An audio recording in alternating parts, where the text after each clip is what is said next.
When your live stream mix makes it to Facebook, YouTube, or wherever it's going, it tends to sound a little dull. And this can be perplexing because it sounded just fine in the headphones that are coming out of your mixer. Now what's going on here is file compression. To make sure that everybody has a good streaming experience, Facebook and YouTube, they work to make the video file as small as it can be without losing too much quality, but it still loses quality. Now one way to combat this is with a simple EQ filter. I'm going to tell you about it in this video. Before we get started, we just want to let you know that this video is sponsored by Church Sound Made Simple. Mixing sound seems complicated, but it doesn't have to be. Cut the overwhelm by getting access to this stress-free, no-fluff training that will help you create great sound at church. Visit churchsoundmadesimple.com. Well, hey, if we haven't met, I'm Cade, creator of Collaborate Worship, and I'm here to help you create great sound at church. So let's talk about this EQ filter for your live stream mix. The place your ear notices the quality loss taking place when your stream hits Facebook or YouTube is those really high frequencies.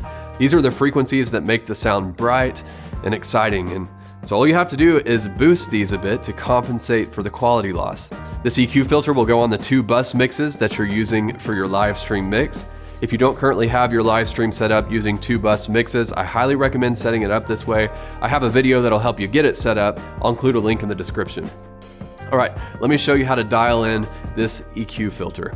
Select your live stream bus and navigate to the EQ for that bus. Find an available EQ filter and change the type to a high shelving filter. Set the frequency to around 12 kilohertz, boost 6 dB. And that's it. This should brighten up your live stream mix and help make it shine. Now keep in mind, it's going to sound a little bit strange coming out of the headphones that are connected to your mixer, but once the file is compressed on Facebook or YouTube, you'll be glad that you added this little filter. This is going to make a huge difference, but keep in mind, the live stream mix is a reflection of what's going on in the auditorium, so you'll want to make sure that your room mix is the best that it can be. That's what Church Sound Made Simple is all about. You can get access now by visiting churchsoundmadesimple.com. As always, if you have questions, drop them in the comments. I'd be glad to answer. And if you'd like to see more videos like this, give me a thumbs up to let me know. And if you haven't already, be sure to subscribe to our channel and ring that little bell so we can let you know when a new video comes out. I'll see you next time.